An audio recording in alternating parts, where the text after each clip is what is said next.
Dad was involved quite heavily with the civil rights movement.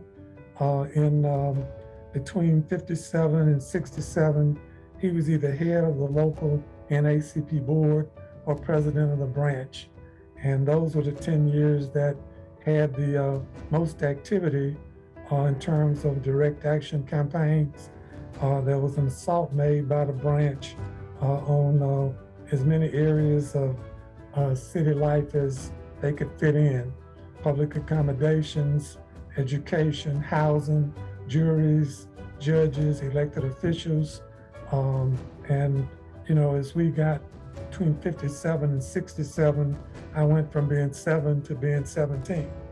And so as a result, I had some understanding, what was being done, at the time. He was drafted. He said he had not run into any real discrimination until he got in the Army.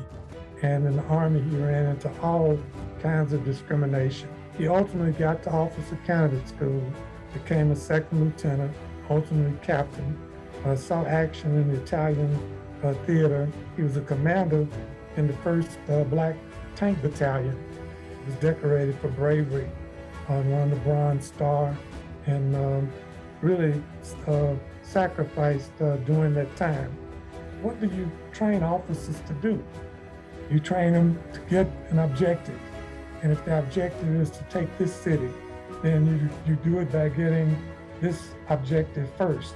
Then you go and you get this one second. Then you go and get this one third. You make a plan, you figure out how to achieve it, and then you work your plan.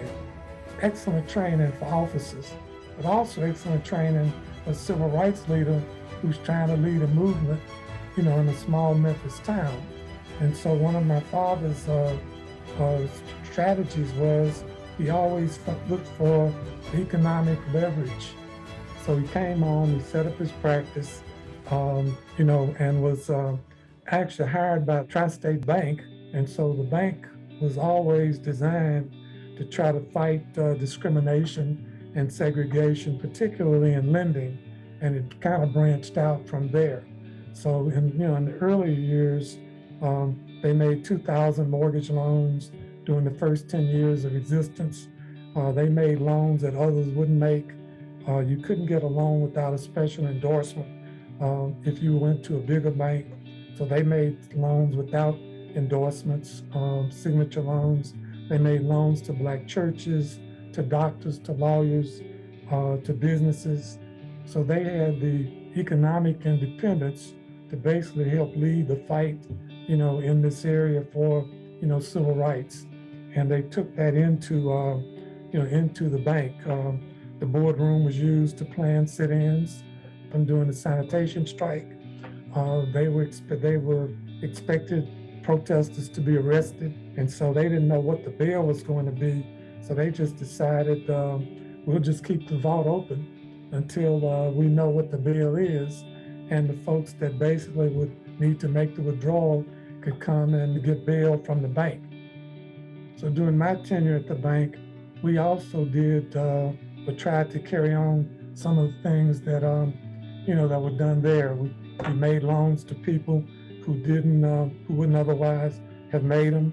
We quadrupled the bank lending to churches. We added 2 branches. Number of employees swelled to 73. We grew assets to 126 million. What can be done to help Blacks and diversity in the profession? Promote forums where students can meet a diverse group of individuals: white, Black, Hispanic.